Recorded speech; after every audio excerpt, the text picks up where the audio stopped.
I'm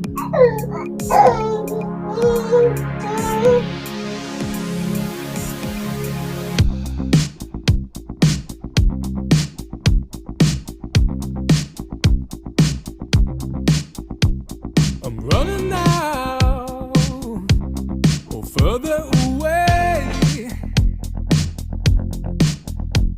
This early in the morning, there's nothing left to say. What the hell was going on? What the hell did I do wrong? I'm picking up the pieces to a puzzle that'll lead me to you. What can I do? Oh, I'm bending backwards, only two words left on my mind.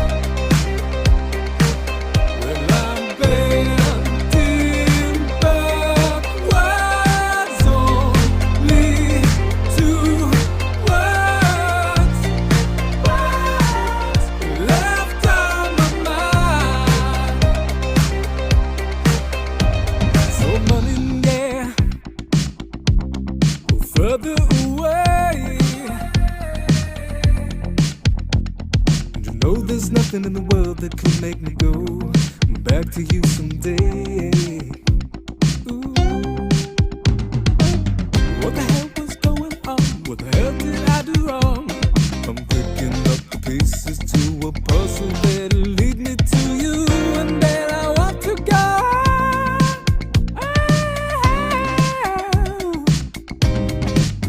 Oh, I'm bending backwards, only two words left on my mind. Well, I'm bending backwards,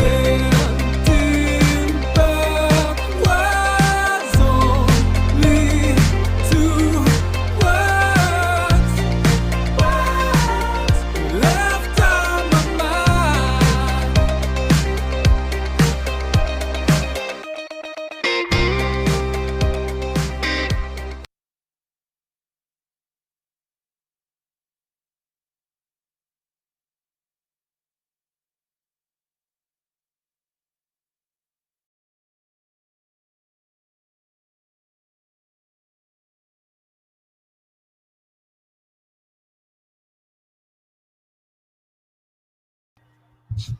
Hey everyone, Greg Staley here from Diverge Media. Bertha Broderick. Hello. Wow, La La Land over there. Something's interesting on the wall. All right, well, he comes back to reality. We're going to introduce the show tonight. Obviously, you've probably heard of the Trump manuscripts, the Washington Post article that came out recently. And listen, you don't need to be a fan of somebody to be a fan of the truth. And what the Washington Post did in that article was absolutely, I mean, can you say hack editing? Taking a look at that article, I've listened to the full transcript, and not at all what it came across as. They did a great job of editing. If you want to give credit where credit's due, that's whoever edited that did a great job at making it come across a certain way. But we'll get into that a little bit later. In the meantime, we're going to go through what's in the news cycle. The clan is coming in, so that's okay. So we're going to go through the news cycle. Excuse me. Got a baby with the producer that doesn't want to go to bed, as per usual, most nights these days. But let's go into what's in the news cycle. Specifically, I want to pop over to Boris Johnson. So, Boris Johnson has ordered new national coronavirus lockdown for England. This is CTV News as of today. So, London, UK Prime Minister Boris Johnson announced on Monday a new national lockdown for England until at least mid-February. Wow, I hope they don't want to do that here. I think they're going to get some ideas, just saying. to combat a fast-spreading new variant of the coronavirus, even as Britain ramped up its vaccination program by becoming the first nation to start using the shot developed by Oxford University and drug maker AstraZeneca. Johnson said people must stay at home again, as they were ordered to do so in the first wave of the pandemic in March, because it worked so well that time too. This first time because the new virus variant was spreading in a frustrating and alarming way. You mean the new virus variant where it's been around since September, and Dr. Yaffe here in Canada has said that it's no more lethal and that it is a theory of why they believe it's more transmissible? That virus? Yes, that virus. So Johnson has said the following: as I speak to you tonight, our hospitals are under more pressure from COVID than at any time since the start of the pandemic, he said in a televised address.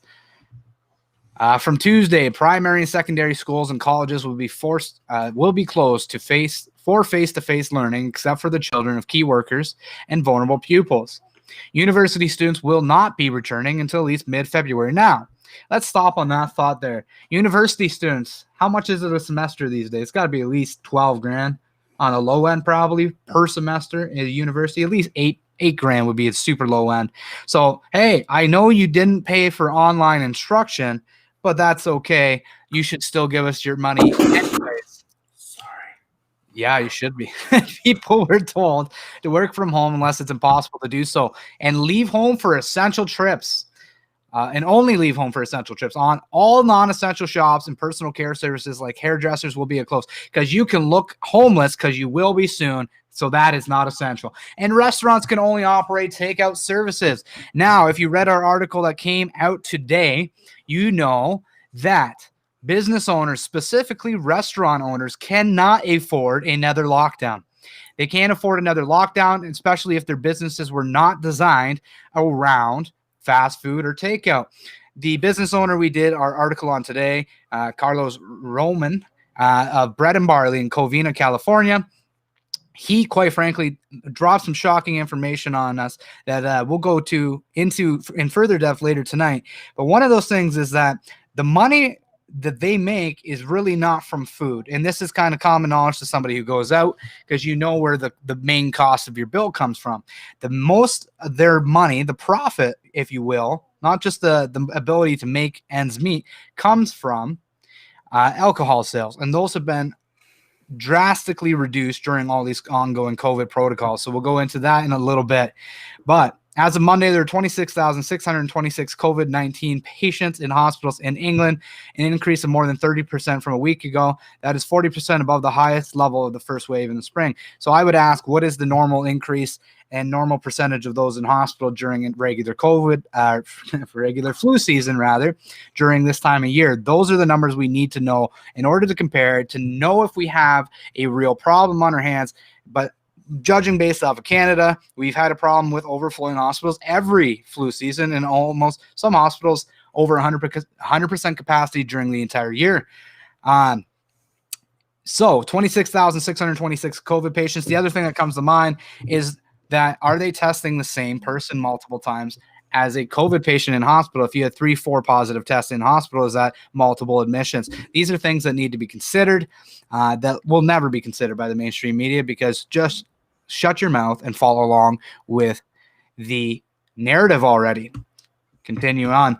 Large areas of England were already under tight restrictions as officials try to control an alarming surge in coronavirus cases in recent weeks, blamed on a new variant that's been around since September of COVID-19 that is more contagious than existing variants. At least that's the theory of what they believe, according to Dr. Yaffe. This is the UK, though. Authorities have recorded more than 50,000 new infections daily. Now, an infection is a COVID positive test, not somebody who's been sent off to a lab with their positive test to prove that they can actually infect others through a cell culture. That would be a truly infectious individual. What we have is 50,000 new positive tests, and that is a milestone, but I guarantee you they've increased the testing at the same time as they have in Canada and around the world. Now, on Monday, they reported 407 virus-related deaths. Related deaths. Notice the wording here. Not from, but with.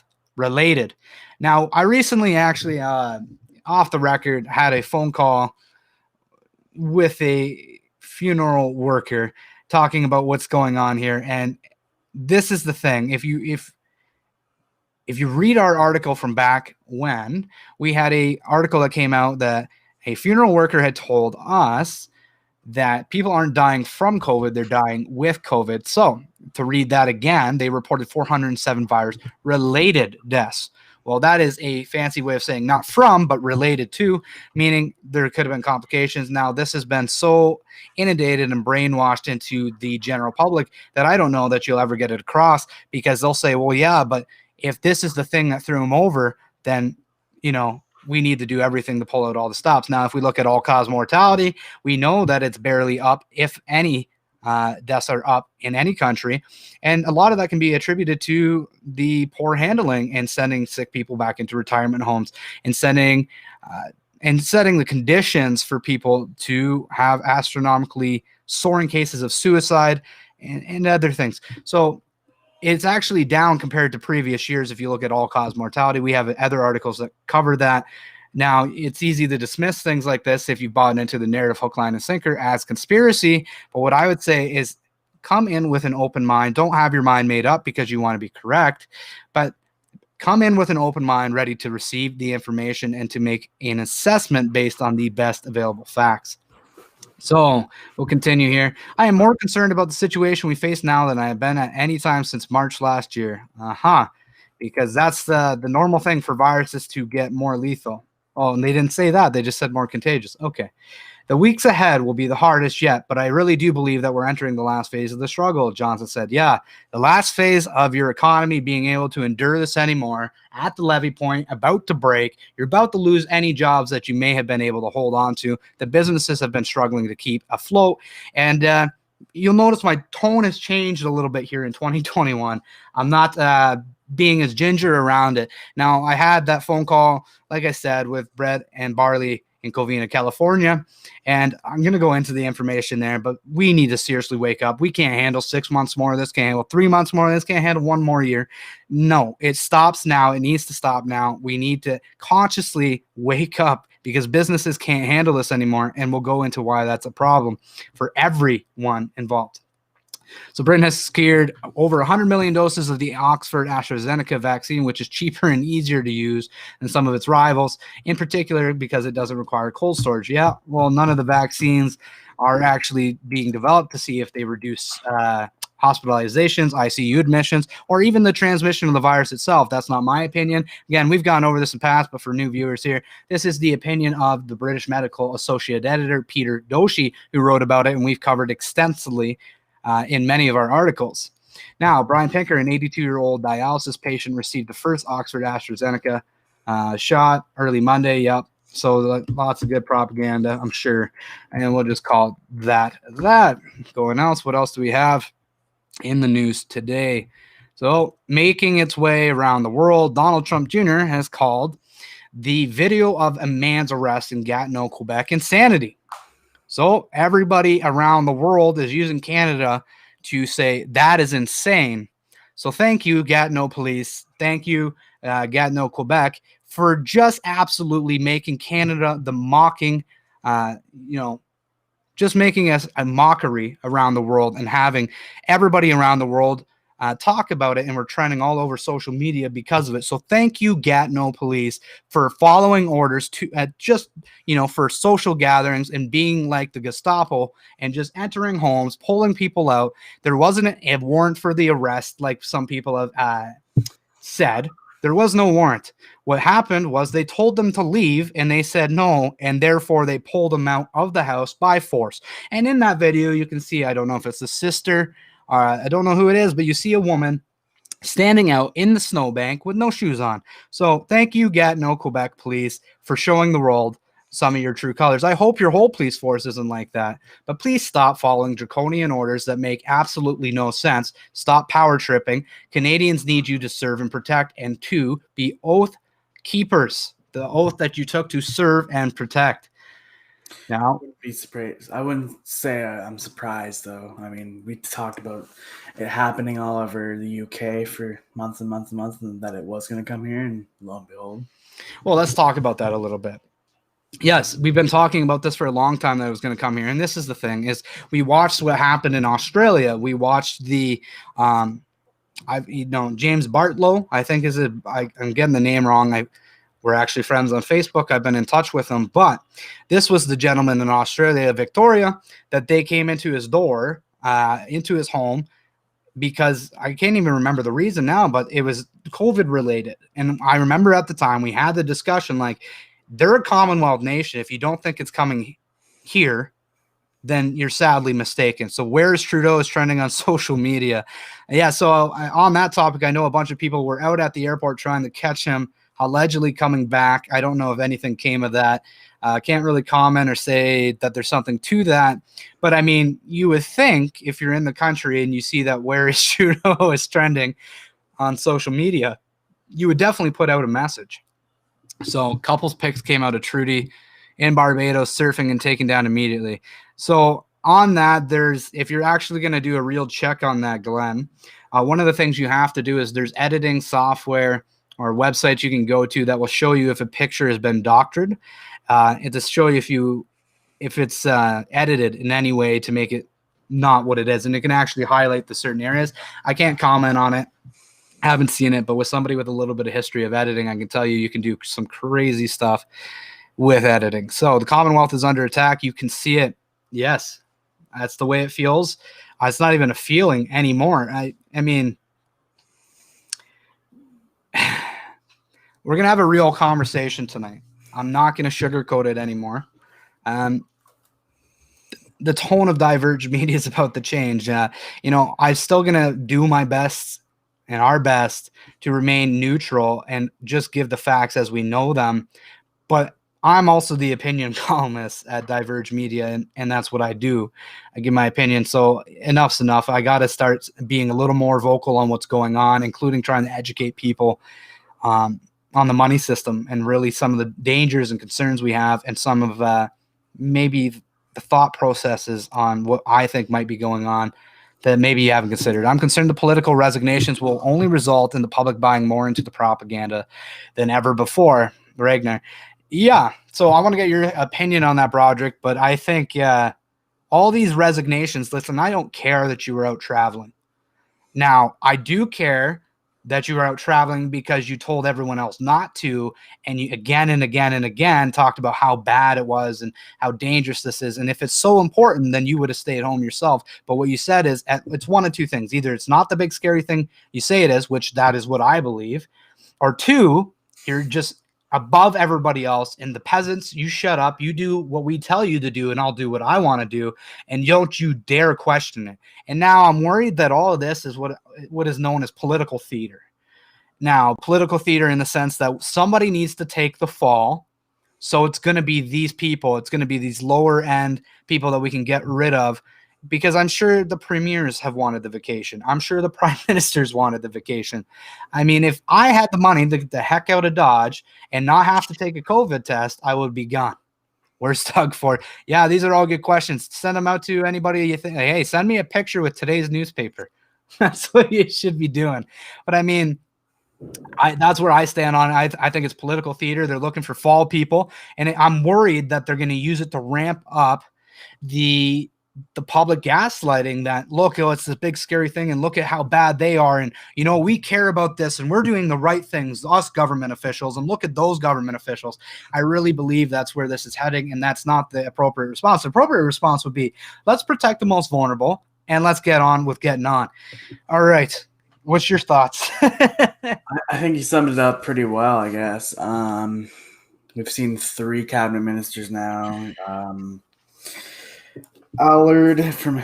Tracy Allard in Hawaii. We have Rod Phillips in who went to the Caribbean, and Joe Hargrave, who went to Palm Springs, allegedly to sell his house. But that was essential. You couldn't do it virtual Zoom selling like everybody else has been told they have to do. He, some reason, needed to be in, was it California? He needed to be in California. Palm Springs, Florida, I think it is. The other California. Well, they have Hollywood in Florida, so. Do they? I was there once. Yeah. Is that like D-grade Hollywood? Yeah, it's like a nice beach. That's about it. There was also another minister, Christine Tell, She was visiting a member of family who was ill in California from October 30th to November 9th. I don't know what you think about that. Someone who's very ill with a non-COVID related illness. Listen, I could give a damn. I'm pretty libertarian in my approach. It's like, You have like compassion, but I think if you can't see your family in the hospital while they're sick, why should she be? Again, the issue is not that you left the country to go see a sick family member. I think that's what you should do if that's potentially life threatening, and that might be your last chance. The issue is when you say, stop, you peasant. You don't do that. Only, it's bad and we must do this and that. And there is no, I know it's hard. And it's like, don't be doing that when you're doing that behind the back. Again, nothing wrong with going to see a sick family member that may be in bad shape, and that might be your last chance. In fact, I recommend that you do. We don't get time back, but you don't get to advocate for others to do things that you're not willing to do. That's the exact opposite of leadership. And then there's a minister, my wife's telling me, that went through the UK and came back through the United States because there was a shutdown through the. Well, we have a travel ban. There's a travel ban now from the UK, so they went to the United States and came back in that way. So this is the type of stuff that's going on. And again, there's nothing wrong with you wanting to go be with family. Like, we have the 10 million asymptomatic study, 0 actually infectious when they went to culture the viruses. Like, there's nothing wrong. You're healthy, go ahead. The mask doesn't help. It's not doing you any good. The studies say that. In fact, there's tons of psychological harm that can come with that over time. And not just that, the health effects that can be potential from wearing a mask long term that could be dirty. And this is all coming out now. This is not new. But it's crazy to somebody who's already bought into the previous narrative and who's unwilling to hear any new information now. But if you're, again, the issue with all these politicians, like, go ahead, do it. No one cares. The issue is you better damn well get back and start advocating for the release of lockdowns and ending the lockdowns and getting back together with family. And just, I guess you're advocating for the Swedish approach when you get back. Stay away from the vulnerable if you're sick. Pay attention, to your symptoms. If you're symptomatic, stay home. But basically, if you're a politician, what you should have done, that was on vacation, you should have got back and said, you know what? The Swedish approach was the right approach. We know that cases and deaths in Sweden are less than Brazil, the United States of America, as an example. And that's just a few. We have our article. You can go look. I can't even remember what it's called, but it's something Swedish. There's that article there. Go in. It has a lot of stats where we compare all the case data, death data, and their general approach from their website itself. Like, there's nothing wrong with going to see family when you're healthy. Okay? Absolutely nothing. But you better not be a hypocrite. And that's where Canadians have the issue. But now it's being used to gaslight the public even further. And it's almost like politicians are virtue signaling by kicking them out of the party. It's like, good for you. You want a pat on the back because you kicked out the MP or the MPP or the cabinet minister that went to see a dying family member? Like, you really think you deserve a round of applause for that?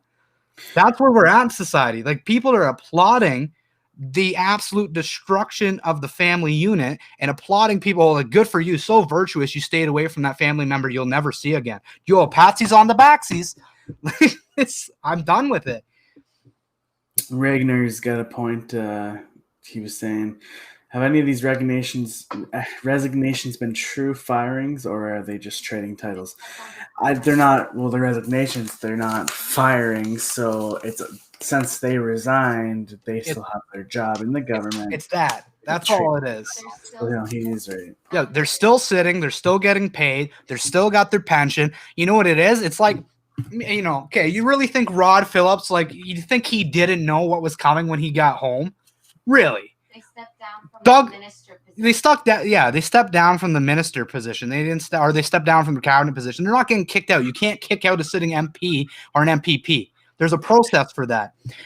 All they did was they came back. They went, oh, the public didn't like that. No, don't do that again. And it's like they were virtue signaling that they cared when they could care less.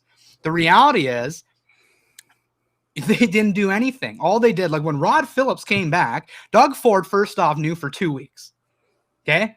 He knew for roughly 2 weeks that Rod was out. It's either that or you didn't know at all where your minister was, and that means you don't deserve your job because you can't even tell me where your staff is for weeks on end. So it's one of the two, but he came back, and I guarantee there was a conversation behind closed doors now, and it was like, hey, Rod, the public's really upset with what you did. I know I knew about it, maybe potentially beforehand. Now I say maybe potentially because maybe he didn't, and maybe he's just super naive to where his staff were. But I guarantee he probably did. And he got back and he said, listen, I'm taking heat for this, Rod. I can't, unacceptable. And he said, friend, I can't be taking the heat for you no more. Tomorrow you're going to be resigning from your position. But don't worry, you're still going to get all your pension. You're still going to get your paycheck, and it's all going to be good. That was probably what happened when he got back. And is that really a punishment? I mean, here we are, and people are eating it up, eating it out of the politicians' hands, especially the ones who were openly condemning it. And so I'm so ashamed and all upset. And people are like, yay. You know, are we kidding ourselves? Are we that diluted as a society that you can't see through the fog and see the writing on the wall? Do you think mainstream media is going to ask them why they haven't been fired and not? Absolutely not. Just resigned? They got over 600 million reasons why they will never ask tough questions. Do you bite the hand that feeds you?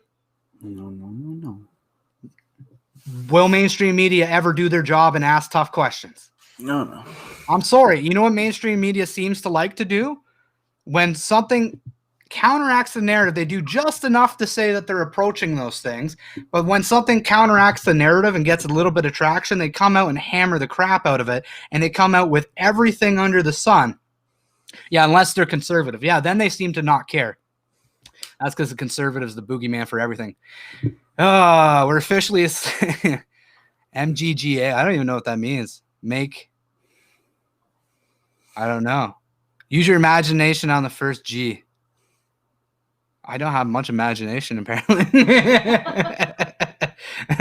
Okay. Greg, good again. No. All right, so let's get into... I'm going to get your thoughts before we go into the article here.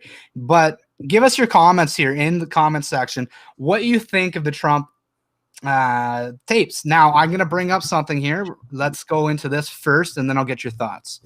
So, Democrats ask FBI Director Wray to open criminal probe into Trump after the leaked phone call. Wow. Okay, surprise. Let's open another investigation. Why not? A pair of House Democrats are asking a pair. Two? Is this even worth reading? No. Is this even like, man, are you kidding? Two? Let's read it the way it should read. Two House Democrats are asking FBI Director Christopher Wray to open a criminal probe into President Trump after a leaked phone. Come on, do it. Come on. And then NBC was like, yeah, we're going to write an article. Well, there you go. So basically, I don't even want to give this any more credit because it's just going to be a rehash of what we're going to go into anyways. And that's not a story. I could sum up this whole NBC story in one paragraph. A pair of House Democrats want Christopher Wray, FBI director, to invest in or to open a criminal probe into Donald Trump after the leaked phone call. There you go. Whole article done. So that's just stupid. Sorry. But let's get your thoughts on that. Do you think they should open a criminal probe? Have you listened to the full hour transcript? And if you haven't, would you think of the 4.5 minute edited version from the Washington Post? Me? Yeah, you. I haven't even looked at it yet, man. You haven't even watched the 4.5 minutes yet, Ed? No, sir. All right, well, pitter patter, let's get at her. I haven't listened to the full audio yet. Fired means no pensions. Yeah, no, they weren't fired. They resigned. So there's a big difference. Make geometry great again. All right, so let's go into it. This is haven't heard it. Well, maybe we'll play the 4-minute before I play a version I cut and edited a little bit myself. Pitter patter. All right. There's no way I lost Georgia, Trump said. Yeah. So here, this is the big point of contention. They made it seem like he was pressuring. Let's just read the title. Let's get popping. I just want to find 11,780 votes. An extraordinary hour-long call. Trump pressures Georgia's Secretary of State to recalculate the vote in his favor. Really? That is some loose wording. Wow. And let me just say, as somebody who has listened to the short clip and the full hour audio multiple times at this point, that is just hack journalism. I'm not even a fan of Trump. I would have voted Libertarian. If I was in the States, I would have voted not Joe Jorgensen. But needless to say, you don't need to like someone to love truth. And I love truth and I love justice. And I thought, man, if this was me as president of the United States and somebody did that, I would be pretty ticked. And not just that, it's what they did on the phone call. You'll see how they edited it. It's just, wow, they did a great job. That's all I'll say. They did a fantastic job editing it. Now, throughout the call, Raffensperger and his office general counsel rejected Trump's assertions, explaining that the president is relying on debunked conspiracy theories and that President-elect Joe Biden's 11,779 vote victory in Georgia was fair and accurate. Okay, well, let's play the 4-minute clip, and then I'll come into my edited version. We might play the first 4 or 5 minutes. I'm going to be releasing that later tonight when I get some time. That's pretty much how that goes. And I've got more clips on the way. All I can say is that it's an hour, 2 minutes. It's a lot of information to get in there, and I want to make sure that it's accurate. I don't take away from stuff that needs to be there, which is the, journalistically and integral thing to do. That would be the way to do it with integrity, you would say. So here we go. This is the 4-minute clip, 4.5-minute clip rather, of Trump berates Georgia Secretary for State. Of state, urges him to find votes. This is according to the Washington Post. You can make up your own mind after tonight. Again, you don't have to like Trump, but we need to stand for truth regardless. And I'm not even going to give you my opinion on what I think of the phone call. I just think enough will be said through the editing, or just basically reviewing and showing you what was actually said in the phone call, that you'll be able to make up your own mind.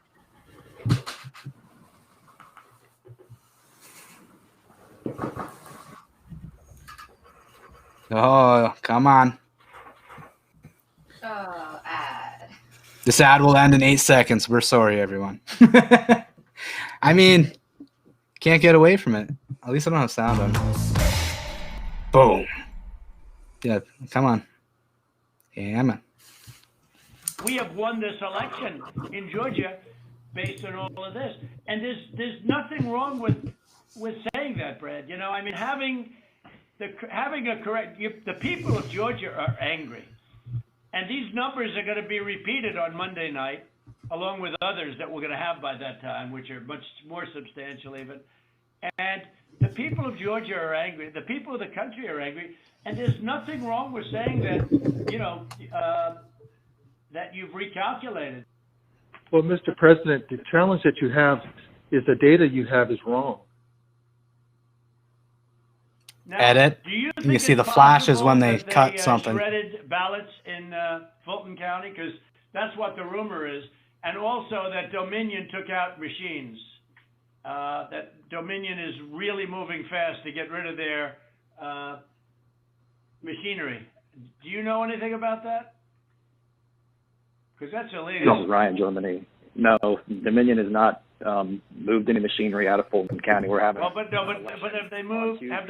Have they moved the inner parts of the machines and replaced them with other parts? No. You sure, Ryan? I'm sure. Edit again. You should want to have an accurate election. And you're a Republican. We believe that we do have an accurate election. No, you don't. No, you don't. You don't have. Not even close.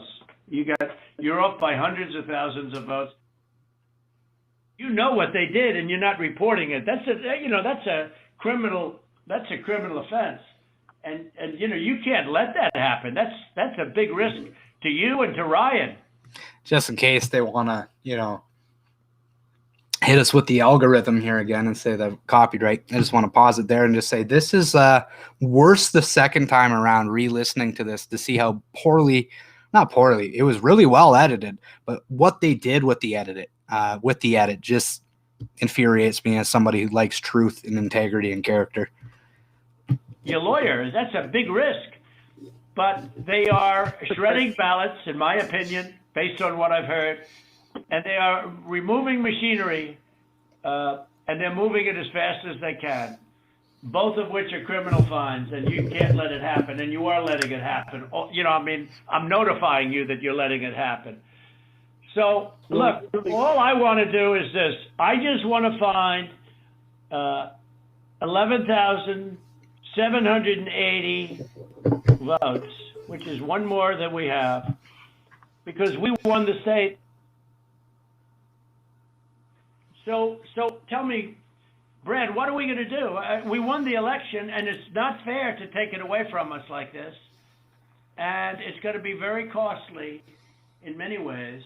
And I think you have to say that you're going to re-examine it, and you can re-examine it, but re-examine it with people that want to find answers, not people that don't want to find answers. For instance, I'm hearing Ryan, and he's probably, I'm sure, a great lawyer and everything, but he's making statements about those ballots that he doesn't know. But he's making them with such, he did make them with surety, but now I think he's less sure, because the answer is they all went to Biden. And that alone wins us the election by a lot. So. Mr. President, you have people that submit information, and we have our people that submit information, and then it comes before the court, and the court then has to make a determination. We have to stand by our numbers. We believe our numbers are right. Well, under law, you're not allowed to give faulty election results, okay? You're not allowed to do that, and that's what you've done. This is a faulty election result. And honestly, this should go very fast. You should meet tomorrow, because you have a big election coming up, and because of what you've done to the president, the people of Georgia know that this was a scam. And because of what you've done to the president, a lot of people aren't going out to vote. And a lot of Republicans are going to vote negative because they hate what you did to the president, okay? They hate it. And they're going to vote. And if you would be respected, if this thing could be straightened out before the election. You have a big election coming up on Tuesday. Well, there you go. There's the edited version of the Washington Post article. We'll pop into the comment section here and get your thoughts before going into something with a little bit more background. Yeah, Buddy doesn't sound so sure. Yeah, so there's something in the phone call later into it where he specifically asked about Fulton County. I don't have that part edited for tonight, but expect something to be coming out. And basically, when he asked about Fulton County, specifically, there's a woman there. I don't know her name, but she was trending around. The boxes under, yeah, they edited the hell of that. You can see every time they flash the screen there, that's an edit. And that's done probably with the flash to show like, hey, we edited, therefore it's okay, like kind of washing the hands, right? But in Fulton County, there's a woman that when the water main broke. You remember this, Broderick? Right? Mm-hmm. The water main broke that didn't break. That okay, so they didn't have any proof that a water main actually broke. And anyways, they sent home, they said, water main broke, you need to get everybody out. And they sent home the Democratic and Republican poll watchers. And then middle of the night, people start coming back, no police, no poll watchers, and counting votes. And this was one of the points of contention in it. And he said, I want you to investigate Fulton County. And the gentleman on the other end, it wasn't edited very well at all. Well, they did a good job in the sense that if you know that it's trending on Twitter right now, they did a good enough job. But basically, they said, we want you to go to do Fulton County. We want you to investigate Fulton County. And they didn't. They investigated another county, said no problems, therefore no problems. And that's not how that works. If you had an issue in Fulton County, you should go to Fulton County and check. And so basically, I'm going to play the just beginning here of the video where we'll be releasing tonight. It's a 10-minute video, so I'm not going to do that to everyone. But basically, this is the beginning of the phone call and some of the stuff that was said before the Washington Post edit, and I think it will give a completely different context than what you just received. So just a minute here. Here we go. Hold up. Can you stop for a sec? Huh? My browser's acting like crap, so I don't even have it up yet. Oh, so I gotta talk? No, just give me a sec. 2 or 3, anywhere from 250 to 300. Does that mean I have to pause? No, no. Okay. Let me go back here a second. Sorry, everyone. Browser's a little bit slow. 25, 30,000 people to rally, and the competition would get less than 100 people, and it never made sense. But we have a number of things. We have at least 2 or 3, anywhere from 250 to 300,000 ballots were dropped mysteriously into the rolls. Much of that had to do with Fulton County, which hasn't been checked. We think that if you check the signatures, a real check of the signatures going back in Fulton County, you'll find at least a couple of 100,000 of forged signatures. An accurate number will be given, but it's in the 50s of thousands, and that's people that went to vote, and they were told they can't vote because they've already been voted for. And it's a very sad thing. They walked out complaining, but the number is large. We'll have it for you, but it's much more than the number of 11,779. That's the current margin is only 11,779. Brad, I think you agree with that, right? You don't need much of a number, because the number that, in theory, I lost by the margin would be 11,779. But you also have substantial numbers of people, thousands and thousands, who went to the voting place on November 3rd, were told they couldn't vote. Were told they couldn't vote because a ballot had been put in on their name. I believe it's about 4,502 voters who voted, but who weren't on the voter registration list. So it's 4,502 who voted, but they were not on the voter registration roll, which they had to be. You had 18,325 vacant address voters. The address was vacant, and they're not allowed to be counted. That's 18,325. Smaller number, you had 904 who only voted where they had just a PO, a post office box number. And they had a post office box number, and that's not allowed. At least 18,000, that's on tape. We had them counted very painstakingly. 18,000 voters having to do with, she's a vote scammer, a professional vote scammer and hustler. That was the tape that's been shown all over the world that makes everybody look bad. You, me, and everybody else, where they got, number one, they said very clearly, and it's been reported that they said there was a major water main break. Everybody fled the area, and then they came back, and her daughter and a few people. There were no Republican poll watchers. Actually, there were no Democrat poll watchers. I guess they were them, but there were no Democrats either, and there was no law enforcement.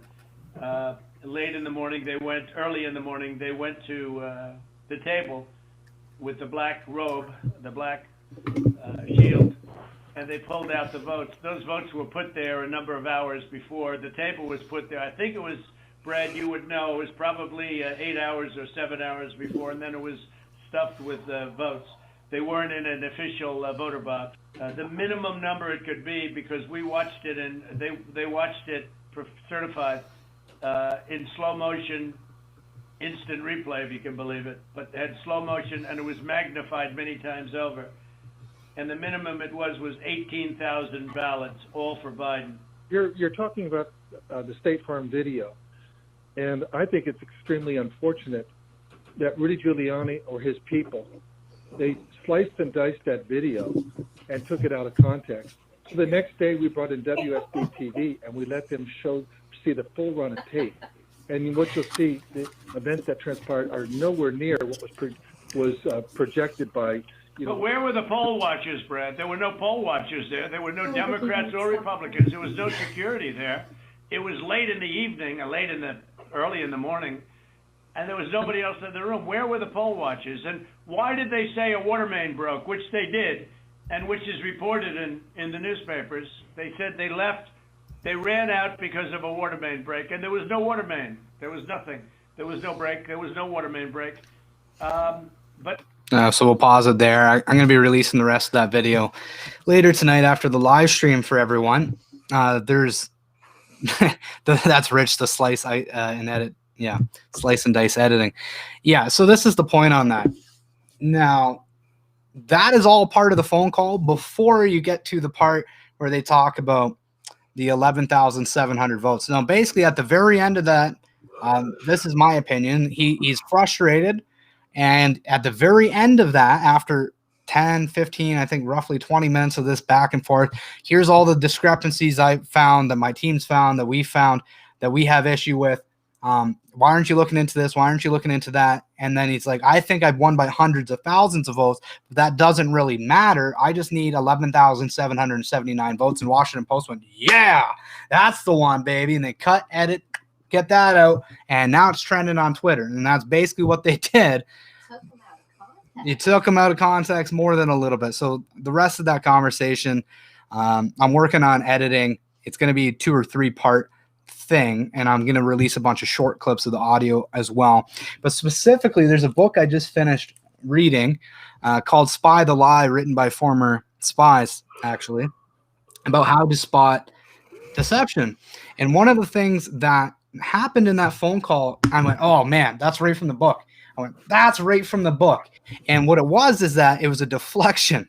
It was a deflection, and then they didn't answer the question directly. Now, when you're telling the truth, you don't need to avoid the question. And what happened was he didn't answer the question directly and redirected what was said into another answer, which is the first sign of deception. He did it a few times. And so, again, I don't necessarily like Trump. I don't need to. I'm Canadian politics, or I'm not Canadian politics. We're Canadian news media, and we comment on Canadian politics. So I don't really have a dog in the game, so to speak, other than I like truth, I like justice, and I don't like people being taken out of context. I don't like hack journalism. And ironically, I'm sure there'd be lots of people in the mainstream media that would say we're hack journalists, even though I do a great job, in my opinion, at sourcing everything I do directly from public health and directly from the source, the direct source, as best as I can. Now, it doesn't mean I always get it right, but I definitely don't take liberties like that with an hour phone call, put it into 4.5 minutes, and then take it out of context and get it trending on Twitter for all the wrong reasons. And then, like, what was it, NBC? What did we read from here earlier? NBC, right? The NBC article, a pair of, like, they make it seem like, oh, they want a criminal investigation into Trump's phone call. Two Senate or 2 House representatives. 2.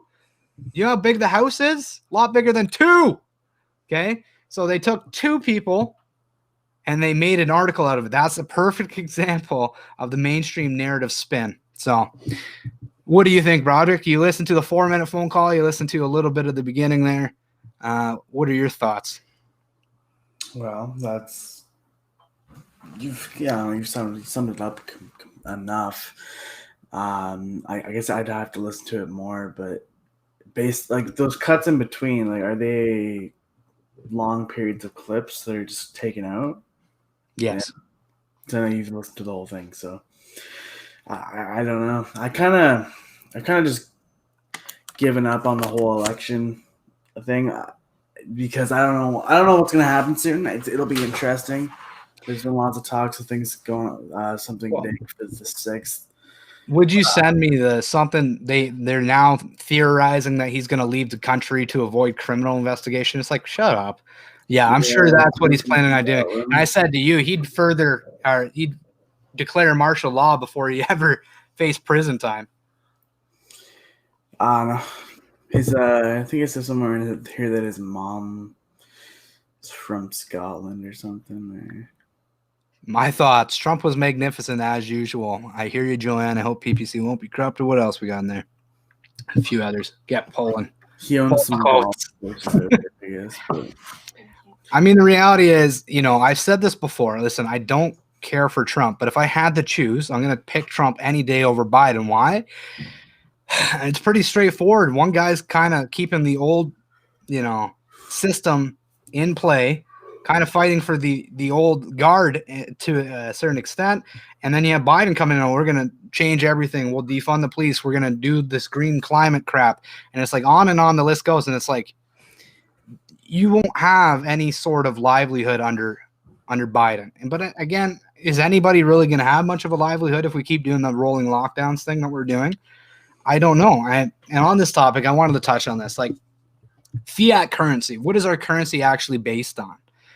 If you are a study of currency, a study of economics, I recommend Thomas Sowell to go through his work, and it's very good on giving you a synopsis of what's going on. But our money is not based on anything other than our ability to pay it. And then we were reaching a point where the bubble was getting big anyways, again, and then the COVID thing happened. And now I almost wonder if it's not being used as the perfect storm to just collapse the system. And now they're talking about going full digital currency, and they're talking about, build back better, no new normal, all this kind of stuff. It's like, no. And they'll probably blame it on a virus, but the reality is this crap was already on the horizon long before COVID came on the scene. Can I interrupt for a sec? Yeah. Can you let people know that if they're not seeing their comment go up, it's because some comments are being held for review? So if you're not seeing your comment go up, some comments get held for review. That's not our doing. That's restreamed. So my wife has to go. Is it Facebook, YouTube? YouTube's holding them all of a sudden.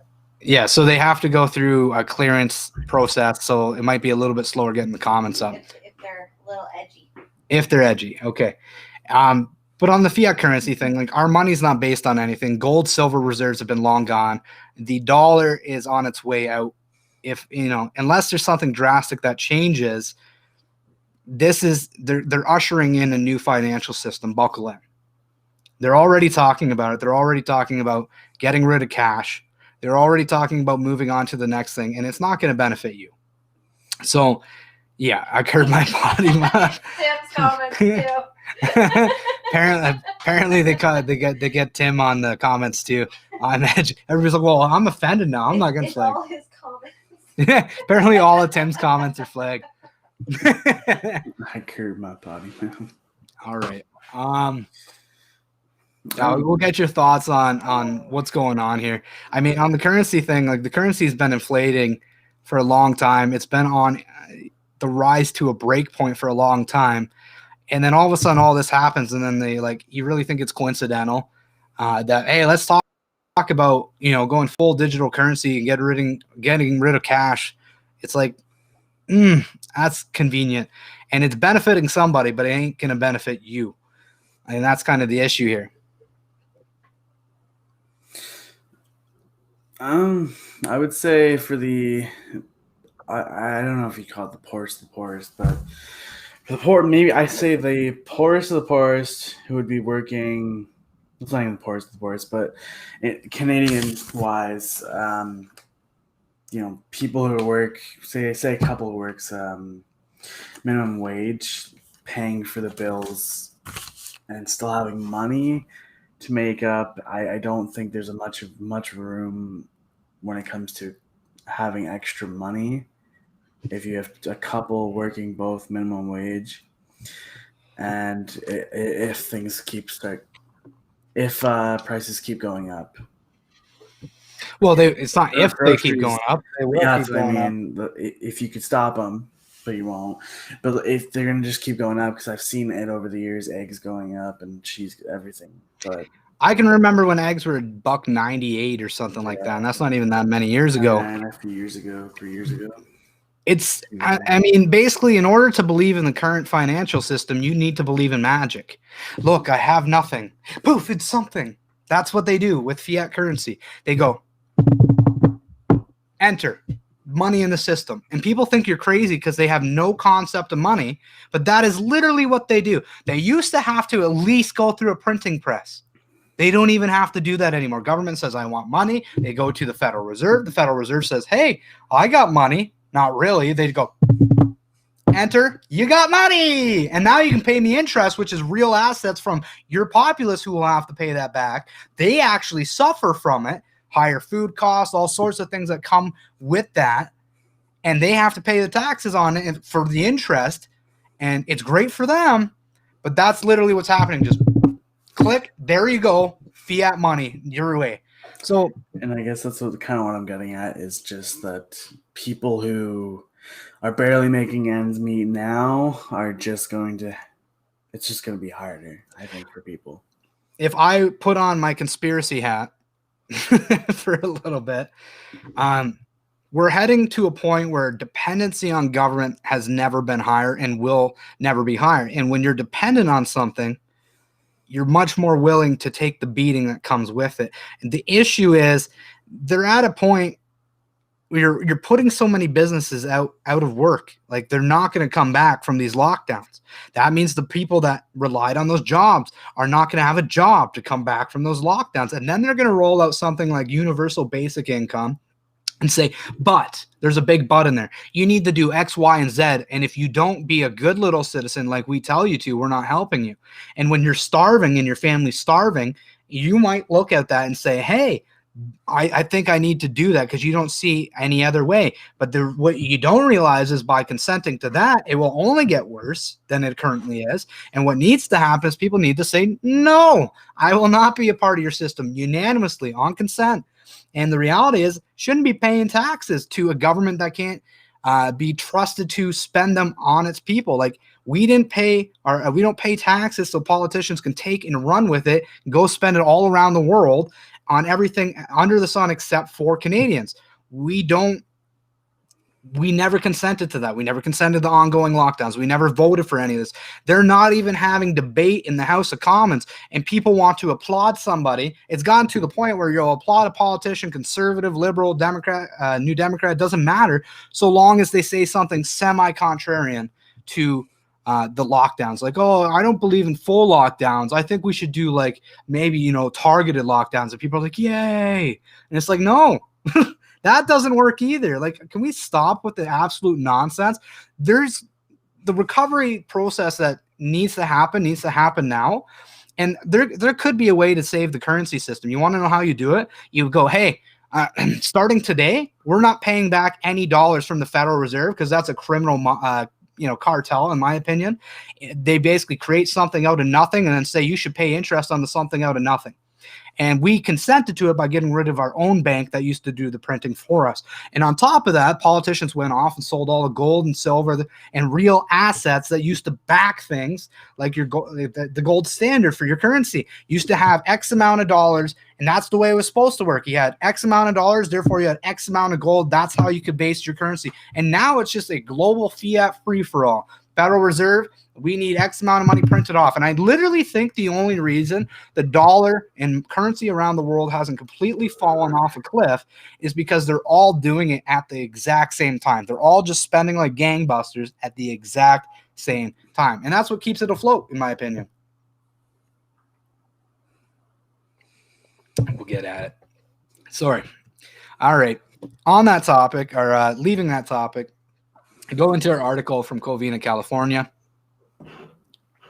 What lockdowns are doing to business. If you have friends advocating for lockdown, if you have people that don't understand business in your life, that don't understand what it takes to run a business, that don't understand how hard their bosses may actually work, no matter how much they don't like them, no matter how much it just seems like they're sitting on their computer, whatever it may seem like. The reality is running a business is extremely hard in good times. And what we've done to business owners with ongoing lockdowns, rolling COVID protocols that change all the time, is we've basically ensured that entrepreneurialism, unless something drastically changes, will be dead in the future, because who would want to invest their life savings if they don't know if their business and their life savings would be taken from them at a moment's notice? But it's more than that. The businesses that are fighting right now, and people are still advocating for lockdowns from businesses that aren't the cause of transmission, even if you're full-heartedly on the COVID narrative train. Their restaurants aren't driving the numbers. gyms aren't driving the numbers. Look at the stats; they'll tell you that.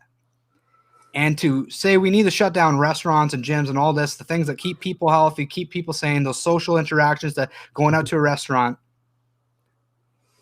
is asinine. They can't hang on any longer. And so we're going to get into the article that I wrote, and we'll get Kate to put up a disclaimer before we play the video here, because it's feisty. We'll play a little bit of it, though, for everyone. Oh, did I? Thought I passed it. All right.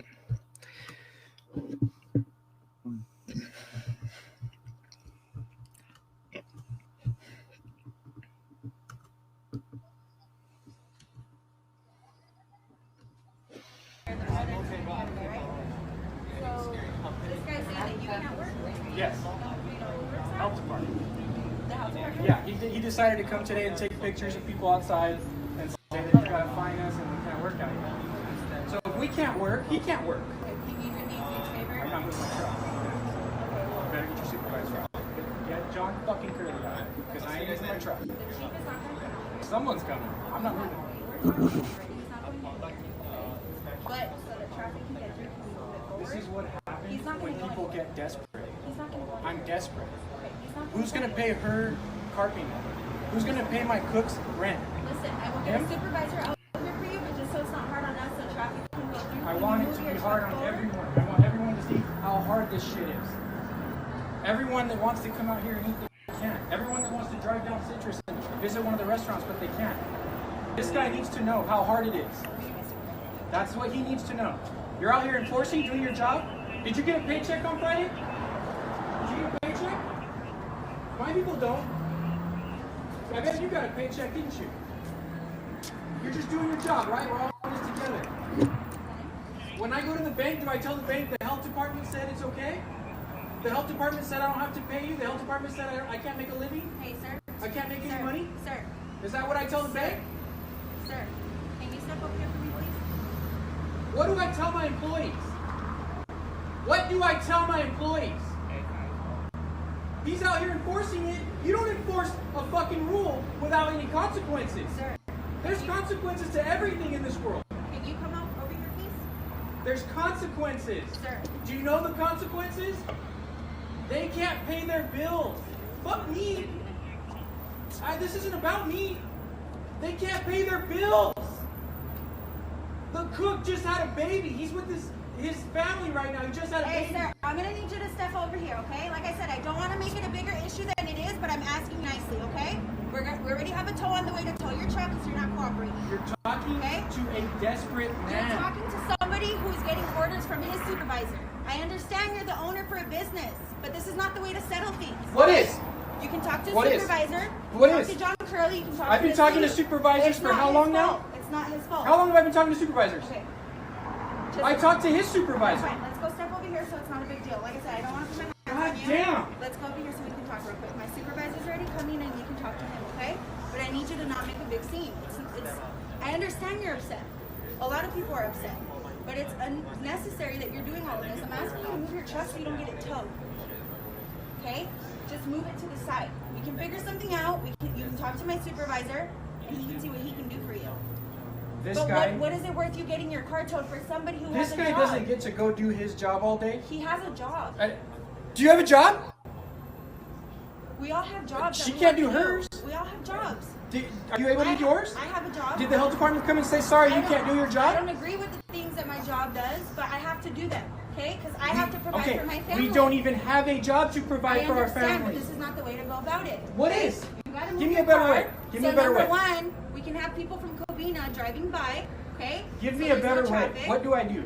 You go through protocol. You contact the city. In the meantime, what do I do with my building? You're blocking somebody who has a job. In the meantime, what does this person that have a job does? What does she I do? don't know what to tell you. I don't know what to tell you. What does my employees do? They have jobs. Okay? It's the same thing. So that's just the beginning of that. That's a full 20-minute clip. I recommend watching it as you read the article. But give some quotes from that incident that day.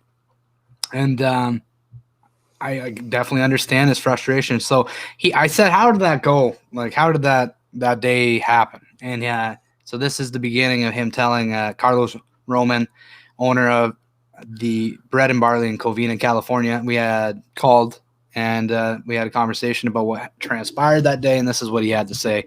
She called me crying, and that being the manager, or / waitress. She was like, Carlos, I don't know what to do. I mean, we can't do anything at this point.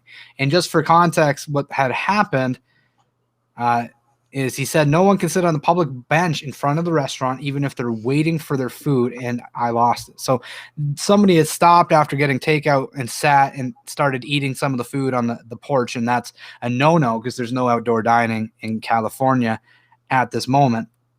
And they're looking and staring at another 30-day lockdown. So he said at this point, it's just overstepping to the point where I've done everything I can to comply, to the point where I'm complying right off a cliff. I'm going out of business because I can't afford it anymore. And here they are going to do this. I drove over and I thought this guy's going to hear everything. He needs to understand. The inspectors need to understand that is not just doing your job. You're putting people out of work. You're putting people out of business. This is beyond doing your job. So that's what I did. I pulled up behind him. I blocked him. I blocked the whole street. I thought, I want everyone to hear. I want everyone to hear. This is, I want everyone to know what these people are doing. The waitress came out, recorded the video. He said, he knocked on the health inspector's car. He said, do you mind telling me what I'm doing wrong? How am I breaking the law?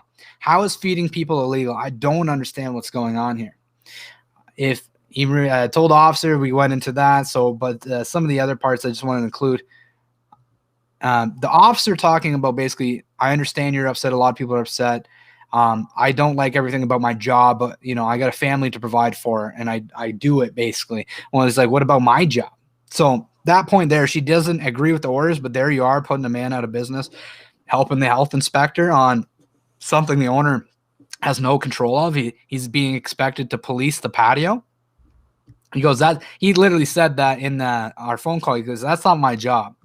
Now, I don't agree with the things that my job says, though. There's that part, the officer, but we can't do outdoor dining. We can't, this is the owner again. We can't serve food to go. No one can sit outside. No one can sit on the effing city bench in front of the restaurant.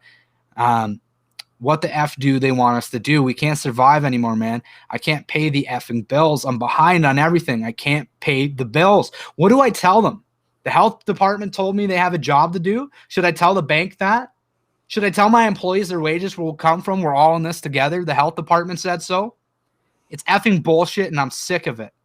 I have patio on city property. It's not even my property. He wants me to be the police. He said, if anyone is sitting on the effing bench in front of your place, you have to tell them to leave.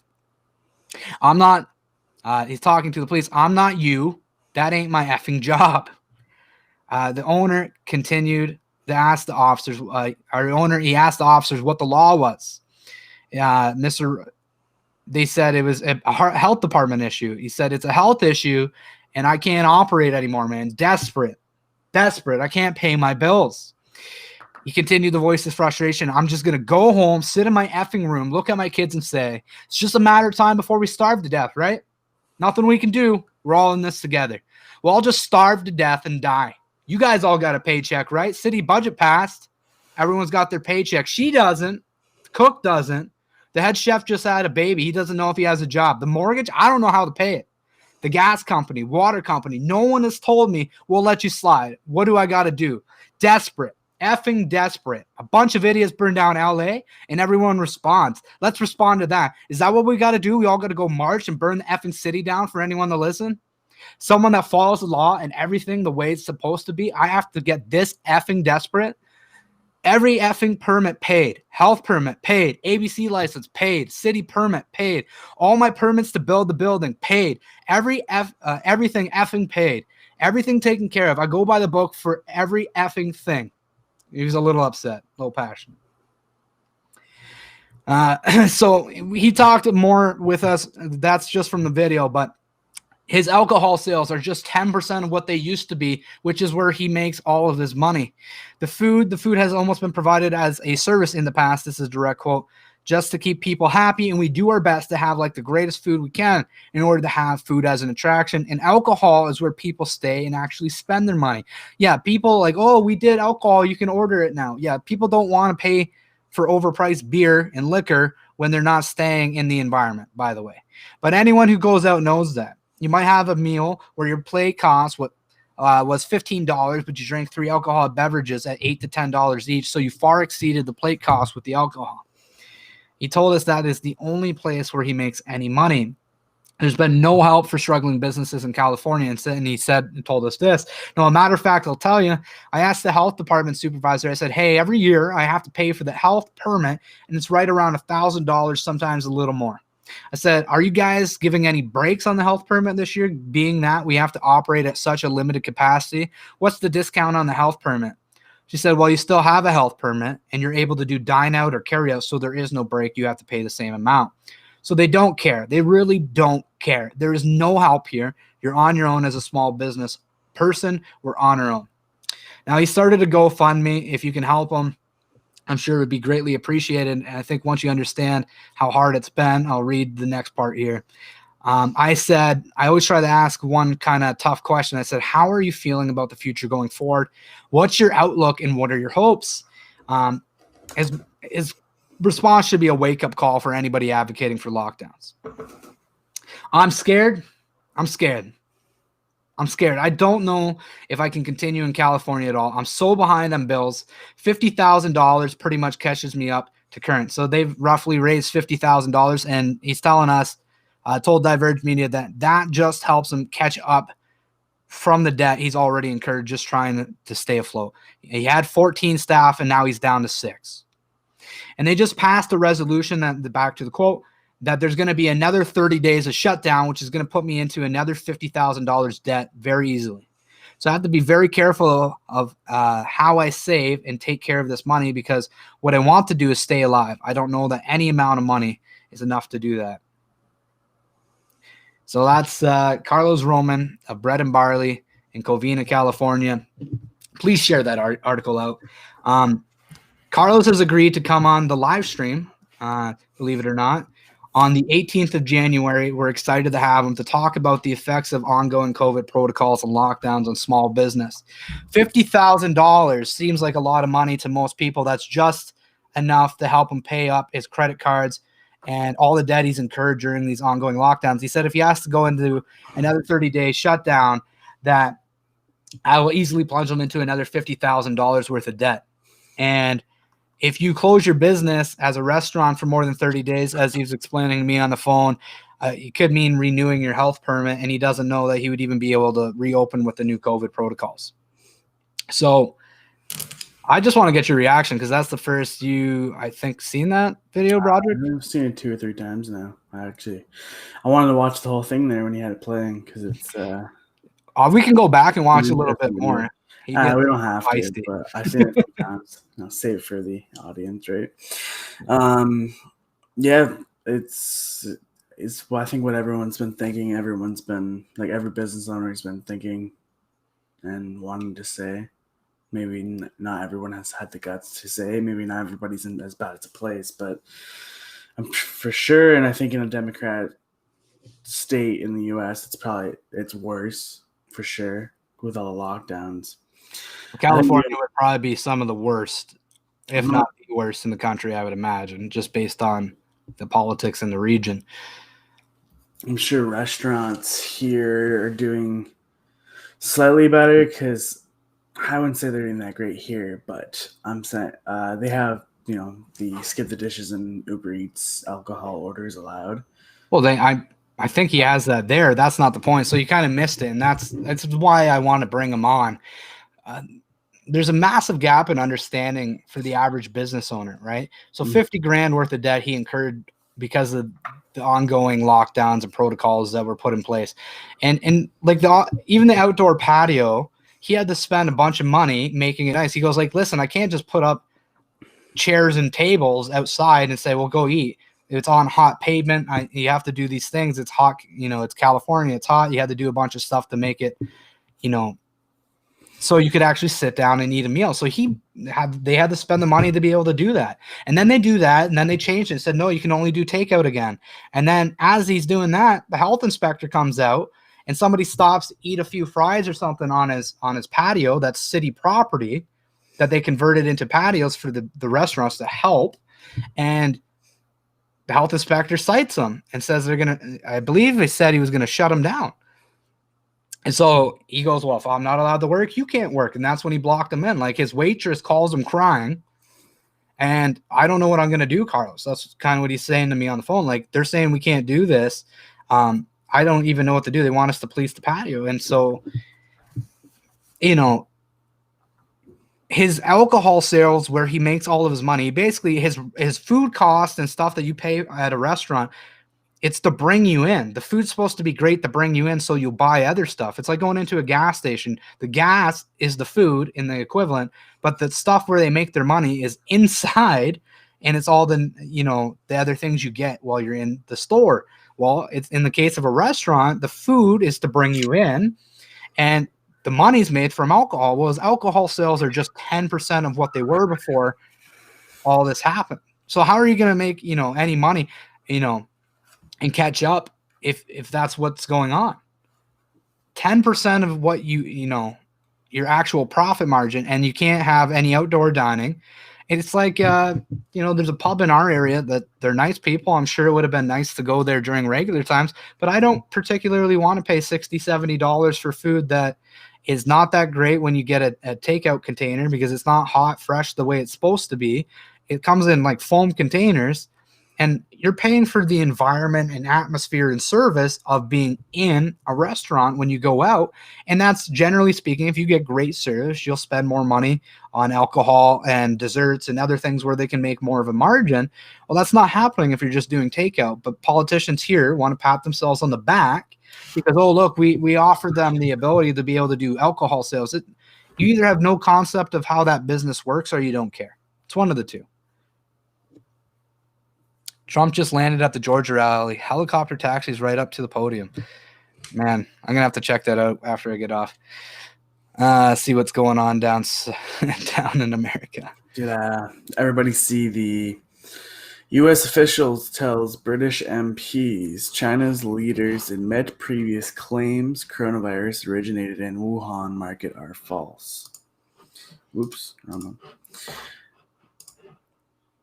Basically, saying what everyone was saying months ago. I got my screen share up. According to the Daily Mail, Pottinger said that the latest intelligence points to the virus leaking from a top-secret Wuhan Institute of Virology 11 miles from the market, and said there's a growing body of evidence that the lab is likely the most credible source of the virus. Yeah. Well, I have my theories about that too, and it's maybe it was released from a lab, but if it was, it's been drastically overblown, and maybe that was part of the game plan, is to release it from a lab to add to the fear factor, just like when they did the videos early on coming out of Wuhan, China, of them bolting residents into their homes, and people falling in the street and all sorts of stuff like this. And then when everybody else started their lockdowns, Wuhan's back at it. Whoop, whoop, pool party.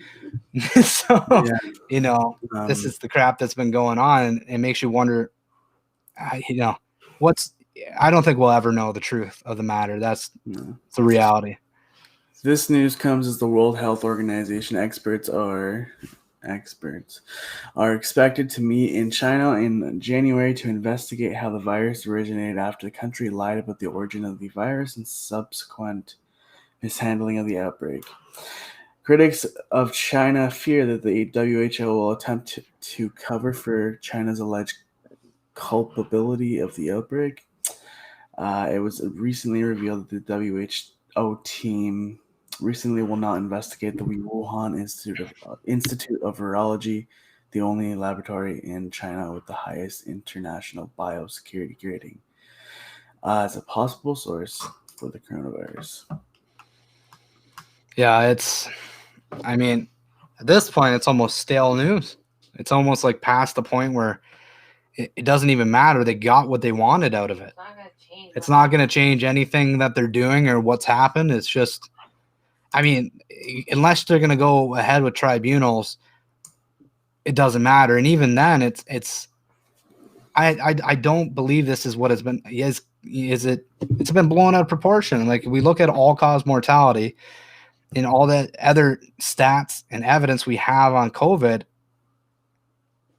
There isn't anything that you would say is like, man, this is terrifying. Like, you didn't have to convince people during the Spanish influenza pandemic. Like, we did that video way back where I read from the medical journal out of Quebec during the Spanish influenza pandemic. People are like coughing up blood as a part of like regular sickness. And you know what I mean? The one guy crapped himself profusely and then died like within 24 hours after that.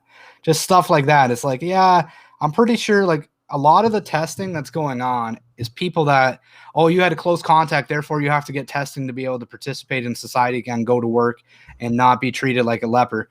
And that's putting it politely, because, you know, that's just putting it easily. That they're not even really sick. If we're serious about finding, you know, the right way to approach this, you would ensure that the people that are actually positive are infectious. On that topic, there's the Portuguese court ruling. I haven't found many sources that are not reputable is the wrong word, but if I can't find your name attached to an article, I kind of dismiss it. But what I did find was the actual Portugal court ruling, it looks like. I'm going to verify that it is actually from a Portuguese court, meaning I need to do some research into that. And then I'm going to Google translate it and see what it actually says. So the only reason we don't freak out over the annual deaths from other respiratory diseases is because the media doesn't hype it. You know, I almost wonder if it was the flu. I'm not saying that it is. If it was the flu and we tested at 330,000 people per million with a PCR test amplified to crazy levels. Yeah, 33, I think, is the low end. And I don't know that many places are doing that, but in Ontario, it's 40. Quebec's 45. And most other places, 35. You can't culture anything above 25. So if we did that much testing for a regular flu season, how much influenza would you find? I imagine a lot more. Now, if you're testing everybody that went in the hospital, that, you know, because this is what they're doing now. It's like you go in the hospital, oh, I broke my arm. Well, COVID protocol, we got to test you. Wouldn't want you to spread it asymptomatically. Somebody saying online that a kid has strep throat. Yeah. They won't test them for strep throat unless they get tested for COVID. Yeah, so things like this. Apparently there's a kid, again, this is conjecture, I guess. It's not, we can't prove it, but I'll go to something I can prove after. But if somebody went in with strep throat, they won't test them for strep throat until he gets tested for COVID. Well, why are you testing for COVID first? Shouldn't it be the other way around? Shouldn't you be testing for strep first and then COVID? But they're denying them a test. So on that topic, like my wife's grandmother went in the hospital. She was unconscious, and because of the COVID protocols, you can only have one person there or two people. I can't remember how it works. One person for an hour a day. So all the that's all that somebody could advocate for the family member's health was 1 hour a day. And then they started testing her while she was unconscious for COVID. And if she would have tested positive, she would have been a COVID death and a COVID hospitalization. And this is the crap they're doing. It's like, shouldn't like influenza-like illness. So why aren't we testing for influenza first? They're just assuming, like, if you look at the overlap of influenza and COVID symptoms, it's like this. You almost can't tell them apart. There's a few discrepancies maybe. Why wouldn't you test for influenza first to be like, okay, we don't even need to do the COVID? That would be a better way, honestly. Think about it, to be like, hey, you don't have influenza, so we're going to presume you're COVID. I would almost rather they do that than go, PCR test, you're positive. It's scary. Go home, quarantine. But even if you don't test, you need a quarantine. This is what they're doing. Only if they had pneumonia. But only if they have symptoms. Imagine that. But this is what they're doing. Like, why aren't we even test? Like, where do the flu numbers go? I sent off months ago now from an answer from Premier Ford's office. I said, where did the flu go? And he sent me back a piece of, our government friend is great because our government has invested in influenza vaccines and we're so great because we did that. It's like, did you even read the email? Or like, who's perusing these for you? Because they didn't even read it, what I said, or they just didn't care the answer. I said, where did the flu go? Not what are you doing for the flu? Because Greg, that would be too normal and smart. Like, yeah, no, that would be too much common sense for this society. You know, on that topic, there are no laboratory confirmed cases of the flu at all this year. I don't know what it's like in Ontario. I did the, or you can check out our article, Where Did the Flu Go? In 2020, the year influenza almost disappeared. I haven't checked for 2021 yet. It's only a couple days, I guess, but the flu numbers dropped off the face of the planet. They were testing at double and triple the capacity initially when COVID just came into play. And then they just stopped basically testing altogether. But on top of that, when they did get positives, it was like a fraction of the percentage it was at the normal time for that previous year and the years before that. And I have it all laid out there. It's like, oh, lowest percentage of flu positive tests for the past 9 seasons. And I bet you it's a lot more than that, but they just said past 9 seasons because that doesn't sound as bad as like the past 29 seasons or something like that. But they're not even willing to test for the flu before they deem that they need to test for COVID. Like, if you were being responsible about this, we'd go, well, let's make sure it's not the flu. But they're not doing that. And this is how you know it's scare tactics. Like, there's no reasonability. We're not even allowed to have House of Commons open to debate. And I'm supposed to believe every word a politician force feeds down my mouth? Sorry, I don't trust them on a good day, let alone when they refuse to debate in the House of Commons, where I can actively see them evading and trying to lie in the most politically correct way they can without seeming like they're doing it. Average flu deaths over the past 5 years is 7,333 deaths. Yeah, is that with the pneumonia included there? What do they say? Pneumonia and something else, right, Kate? Pneumonia Influenza-like illness. Pneumonia and ILI. Yeah. So I'm going to be sending out a letter. I haven't even got around to my template. I want to send that out to every politician. If you haven't done it, help us out. Template on our site, send it out to politicians, asking for them to change the testing to prove people that are actually infectious are infectious.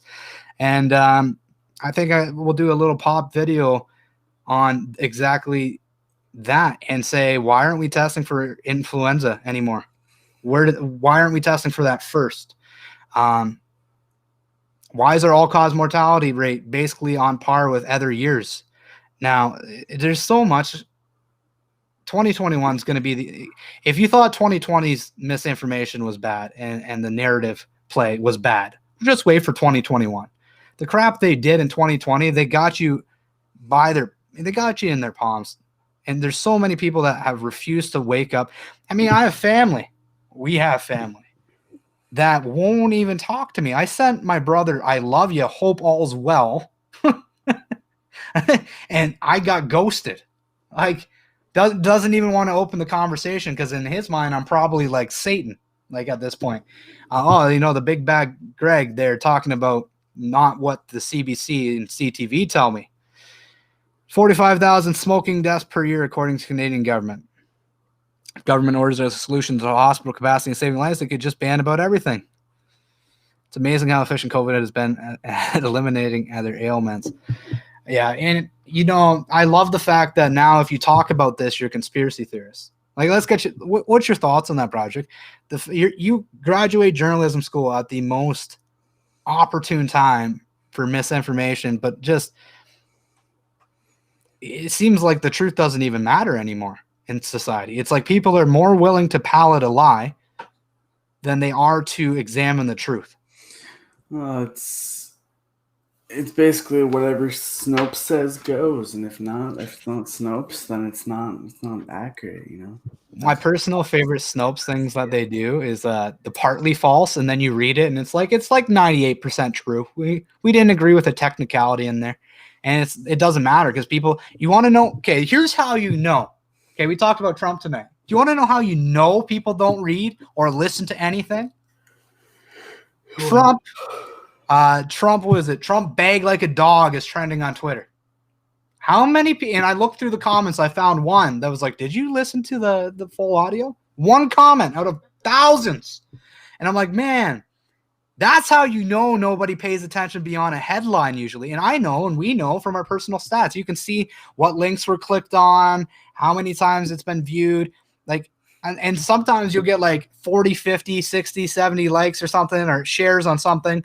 And you're like, well, I didn't even get that many views on the article. So people are just sharing the headline and a caption from the article. They're not even, that's the stuff that goes on. It's just nuts. It's like, how do you get to people like that? They're not looking for new information. They've already made up their mind, and they're just trying to find information that confirms it. And if it doesn't confirm it, they get angry. Clickbait headlines. On that topic, I have to be more clickbaity with my headlines. I get in trouble because I write headlines that are too logical and nobody clicks on them when they need to click on them. And they're good stories. I changed the article title today of The Business Owner because it wasn't doing well. So I put business owner gives health inspector a piece of his mind. I can't remember what I had before, but it was too logical. The people didn't like it. They weren't clicking enough. So I had to change it. And I don't like doing that because I'm a logical thinker. I just try to like, here's what happened. But it's like Greg Wycliffe said, with comedy, everybody's not even trying to make people laugh anymore. They're trying to get clapped. And it's like with media, people aren't even trying to inform anymore. They're just trying to get clicks. Did you catch Wycliffe's late night show stream? 2 a.m. New Year's Eve. No, I was in bed by then, man. I'm not that. I was catching part of the end of it that night. He's doing some parody Christmas whatever songs. It was good. Oh yeah, we watched a little bit of that. Yeah. People have forgotten how to dig, read, and use critical thinking skills.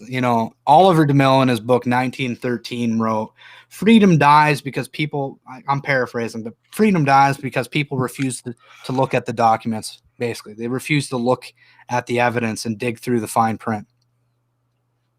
I try to dig through the fine print all the time, but my goodness, if we're not willing as a populace to examine even what somebody said about the fine print, that they've done their best, absolute best effort at sourcing and showing you all the evidence, then man, like not even a small minority in the grand scheme of things, like less than 15%, less than 10%.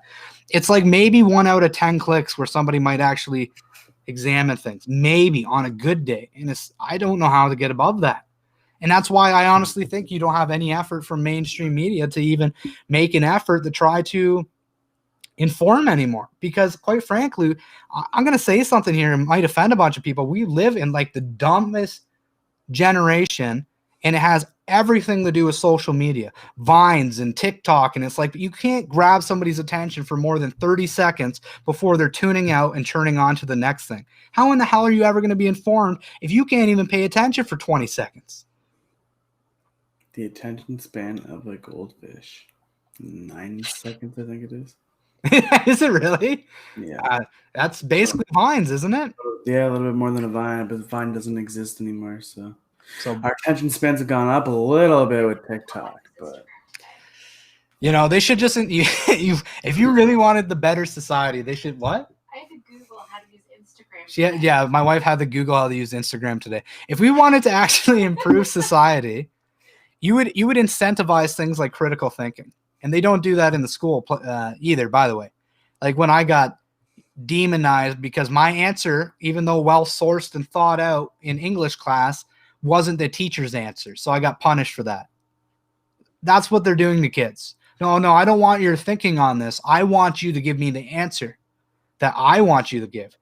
Well, how do you expect society to think? They don't want you to think. They never did. They trained you not to think. TikTok videos it's one of those things. Okay, we're going to end on a strong note here, and then we'll sign off. Keep TikToks on TikTok. End of discussion. And if I see your freaking TikTok video on Facebook one more time, I'm going off the deep end in 2021.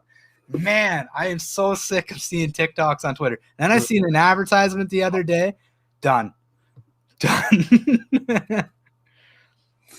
I deleted TikTok so long ago.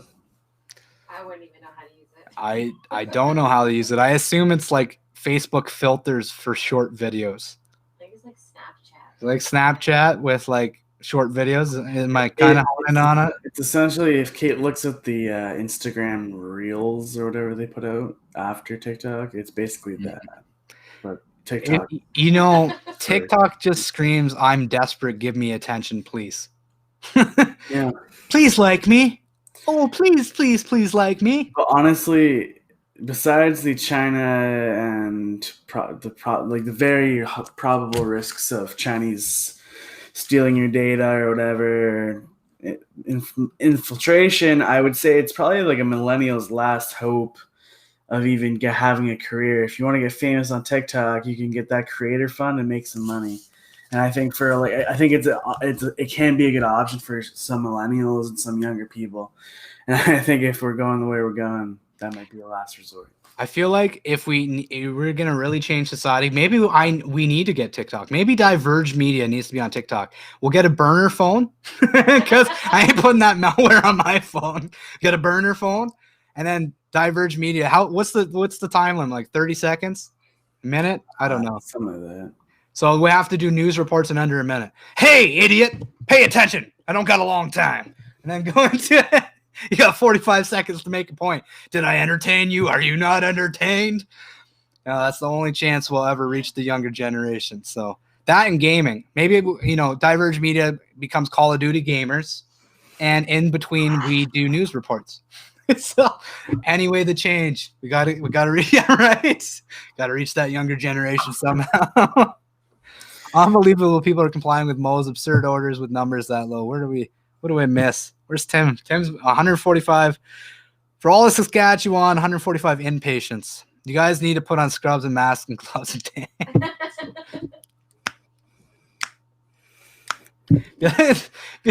I can just picture it. We'll reenact all the TikTok videos, but instead of being, we'll just put the news on our ass, right? Because that's what you do. You shake your ass with the scrubs on and all that. And then we'll just put the news report on our rear end, Yeah. You get 12 words, maybe 20 words you can fit on there. Maybe a double wide sign. You get left cheek, right cheek, left cheek, right cheek. That's all you got. There's your whole broadcast. And we might be able to change the world. I don't know. We lost him. Short attention. Oh, sorry, you lost me there, guy. I'm just saying, Tim, we have to reach the younger generation. By all means. I don't know what to do. I'm making light of it, but honestly, it concerns me. Like, I'm okay. So you're right at the pivot point. I'm still talking, but we were talking about this today, right, Kate? We were right at the pivot point where like MSN was just a thing when we were coming up. Like MSN was like that was the thing. MSN Messenger. I still remember like setting up dates. And I remember talking to my wife on MSN Messenger. That was the happening place. You didn't need a phone. You had MSN Messenger. And it's like we were in this weird quasi world now where like we came on the cusp of all the technology coming. And now I still feel lost. MySpace. Yeah, MySpace was a thing. We actually had a MySpace page. And we took pride in it. Right? That's my generation. And then you came in. You're what? 7 years younger? 6 years. Something like that, 6, 7. And like, what was the first piece of social media that you got onto?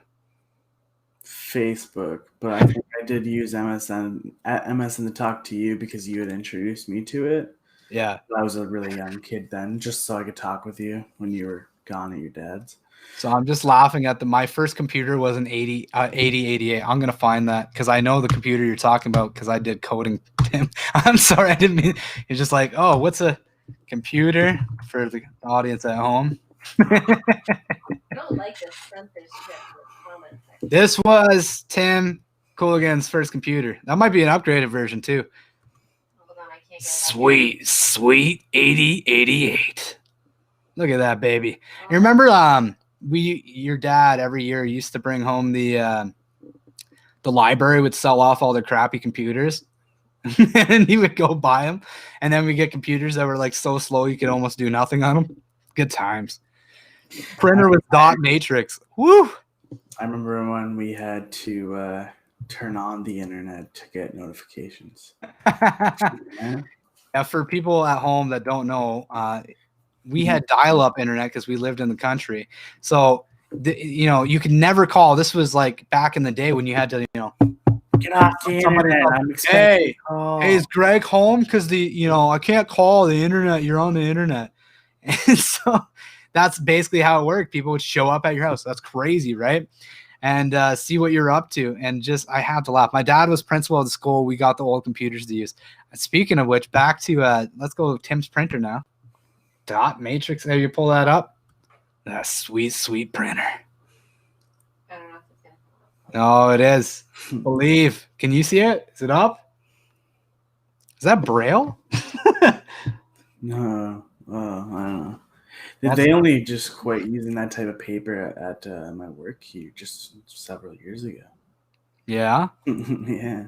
That's how you know Walmart's all about saving money. It's all about them dollar bills.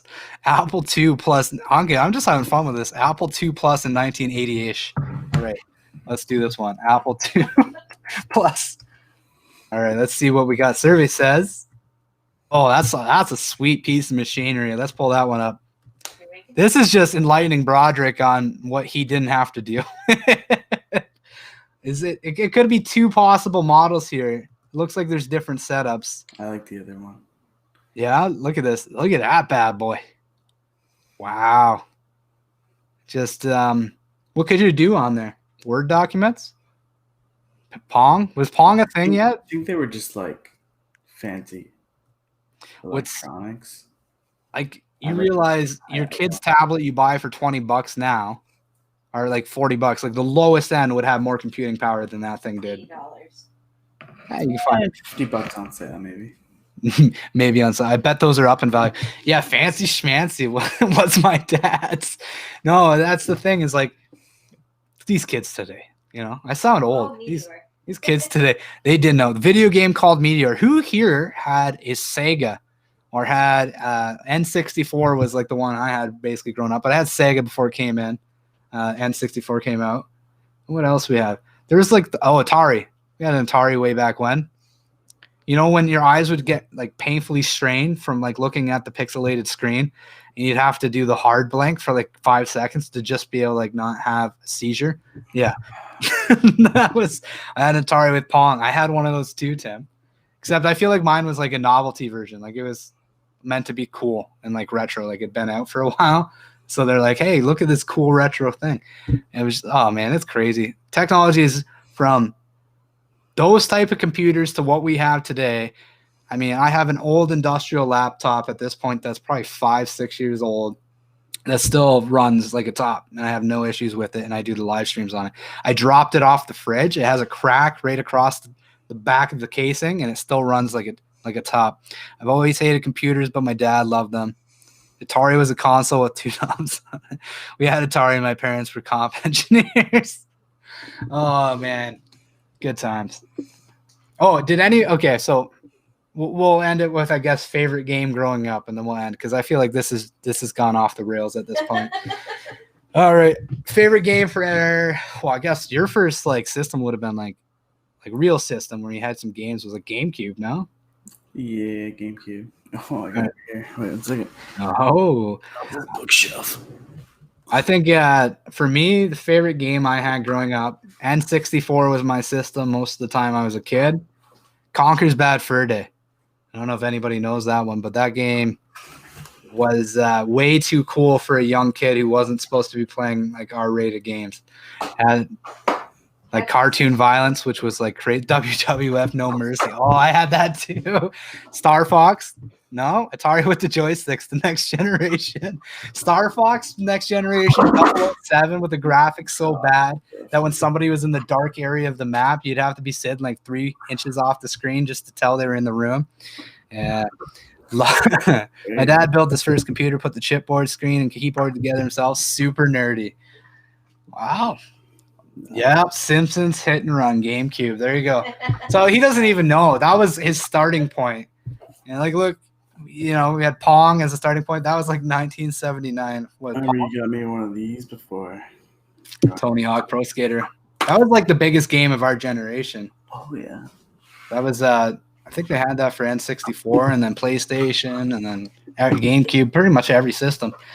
But yeah, that's a good point to end tonight. Thank you for everybody tuning in. Oh, we got to do our plugs, right? We've been slacking. Hats, $30, no tax. We'll ship it out to you. Send us a private message at Diverge Media Outlook with your information. We'll ship it out. Working on integrating it into the website, but because we don't have a large amount of volume that will go out on our products, we are looking into alternatives so that they don't cost you an arm and a leg. So ideally, you pay $30 for a hat. You don't want to have to pay another $20 in shipping, which is literally the cost of FedEx in Ontario from Ontario. So that's astronomical. That's unacceptable. I'm kind of looking into, I feel ashamed to say this. I'm kind of looking into Amazon because you can ship through them if you have a business set up. Cost me $1.84 to ship, but if you have Prime, it's free to you.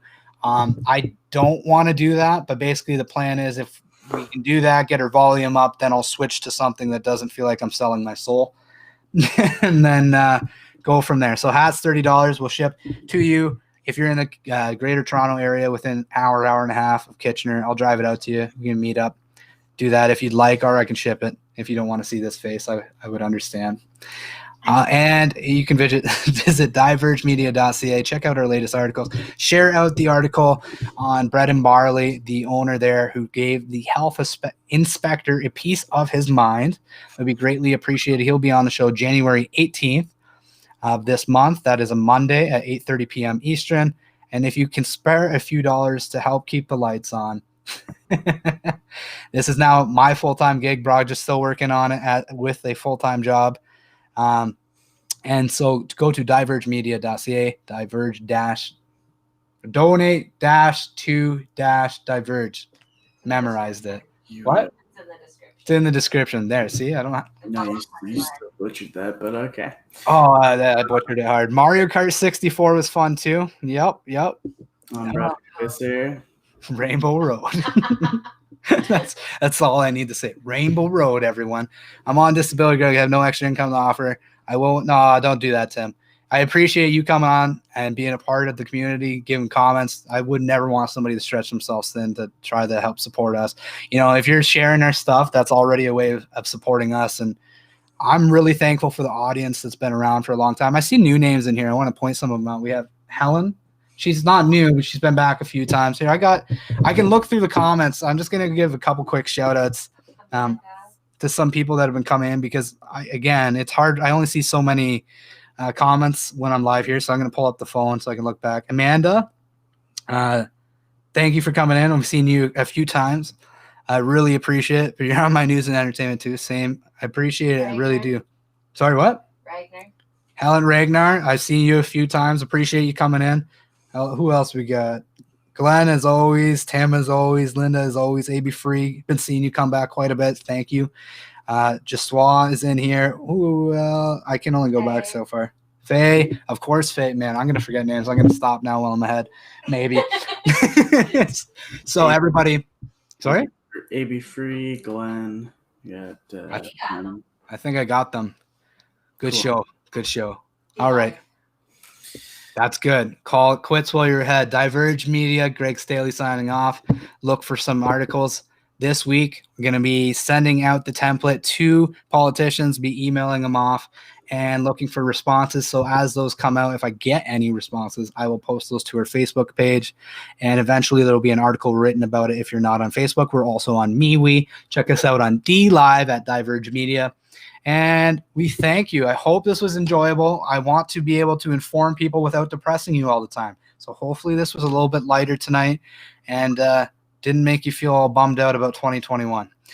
All right. Make sure you hit like. Oh, yeah, I got to do that. See, I'm not professional at all. Make sure to hit like and subscribe and hit that bell notification so you get our next video. Right? Greg Staley from Diverge Media signing off. We'll see you next time, Thursday night, 8:30 p.m. We'll see you then. Project Wrestling. Good night, everybody. Nailed it.